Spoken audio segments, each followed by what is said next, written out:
Assalamualaikum warahmatullahi wabarakatuh. Perkenalkan, nama saya Susan Hujaimah dari kelas C7 Manajemen dengan NPM 101212773. Pada kesempatan kali ini, saya akan membuat video untuk memenuhi salah satu tugas mata kuliah pendidikan agama dengan tema Ma'rifatul Rasul. Menurut pemahaman saya, Rasul adalah seseorang yang diberikan banyak kelebihan dan keutamaan dibandingkan dengan manusia yang lainnya. Walaupun pada dasarnya manusia itu diciptakan dengan fitrahnya yang sama, tetapi Rasul memiliki keutamaan pada dirinya. Terdapat dalam Quran Surat Ar-Rum ayat 30 tentang manusia diciptakan sesuai dengan fitrahnya. Dan pada ayat tersebut dikatakan bahwa agama Islam itu adalah satu-satunya agama yang lurus. Tetapi kebanyakan manusia belum mengetahui tentang fitrahnya tersebut. Jadi diutuslah seorang Rasul untuk meluruskan, untuk memberitahukan kepada umat manusia bahwa agama Islam itu adalah satu-satunya din, satu-satunya agama Allah yang lurus dan benar. Beberapa fitrah manusia adalah keinginannya untuk mengabdi kepada Sang Kholik atau kepada Allah Subhanahu wa Ta'ala sebagai Kholiknya, dan keinginan manusia untuk hidup teratur. Karena ketika manusia diciptakan, manusia pun diberi aturannya, diberi aturan hidup yang benar agar manusia tersebut dapat menjalankan kehidupannya secara teratur sesuai dengan ketentuan yang Allah jelaskan di dalam Al-Quran dan hadis.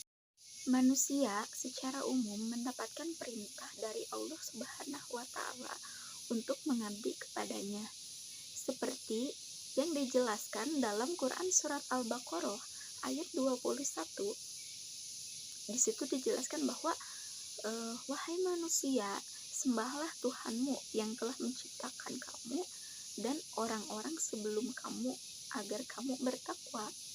Nah, jadi di samping kita mengetahui siapa yang menciptakan kita, kita juga harus mengabdi kepadanya. Seperti orang-orang sebelum kita. Mengabdi atau beribadah seperti apakah yang harus dilakukan manusia kepada Kholik? Yaitu ibadah shahih. Ibadah yang menyembah Allah dengan panduan Rasul. Nah, jadi tujuannya diutus Rasul yaitu untuk menegakkan dinullah dan memerintahkan manusia supaya mereka beribadah hanya kepada Allah saja, karena tidak ada lagi Tuhan selain Dia. Yang harus kita ketahui sekarang, siapakah Rasulnya? Ya jelas, Rasul kita yaitu Nabi Muhammad Sallallahu Alaihi Wasallam.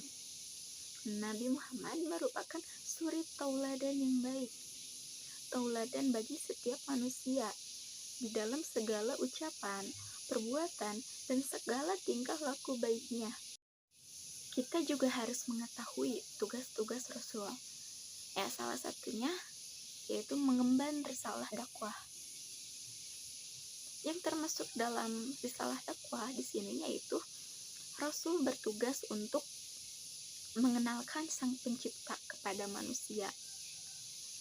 Yang kedua, yaitu untuk menuntun manusia dan memberitahukan cara beribadah yang benar. Memberikan nasihat-nasihat yang baik kepada manusia, menyampaikan pedoman hidup kepada manusia. Apa pedoman hidup yang harusnya manusia pakai? Yaitu Al-Quran. Tidak ada lagi pedoman hidup yang lain selain Al-Quran yang diperintahkan, yang diwahyukan kepada Nabi Muhammad. dan ditugaskan untuk disampaikannya kepada umat manusia. Nah, yang kedua, tugas Rasul itu yaitu untuk menegakkan agama Allah atau dinullah. Nah, ya memang ketika kita sudah beribadah kepadanya, kita sudah mengetahui dia sang pencipta, ya, kita mengakui bahwa diri kita itu adalah umat muslim, umat Islam, pasti kita juga harus menegakkan agama Allah, yaitu dengan menegakkan kekhalifahannya. Rasul harus mencetak kader dari manusia untuk merawat, untuk meneruskan risalahnya itu, untuk bisa menegakkan dinullah. Jadi sebenarnya tidak mudah tugas Rasul itu, tetapi dia mampu, karena yang tadi Rasul itu diberikan keutamaan dan kelebihan oleh Allah dibanding dengan manusia yang lainnya. Itu jadi salah satu tugasnya itu. Nah, dan kunci keberhasilan dakwah Nabi Muhammad atau Rasul kita yaitu berdakwah dengan akhlak. Nabi Muhammad setiap bertemu dengan saudara selalu tersenyum, selalu menyapa dengan baik, ramah, gitu. Karena itu cara sederhana dia untuk menyampaikan dakwahnya. Karena kita berbuat baik kepada sesama saudara itu termasuk amalan yang baik. Gitu. Nah, kenapa Nabi Muhammad mampu? Karena dia mempunyai sifat-sifat yang baik, gitu ya, yang tertanam di dalam dirinya. Terdapat 4 sifat yang dimiliki oleh Nabi Muhammad atau Rasul kita, yaitu sidik. Sidik artinya jujur. Jadi Rasulullah itu selalu jujur dengan apa yang dia ucapkan. Dia tidak pernah sekalipun berbohong di dalam hatinya sendiri. Jadi segala yang dia katakan itu benar. Yang kedua itu adalah amanah, dapat dipercaya.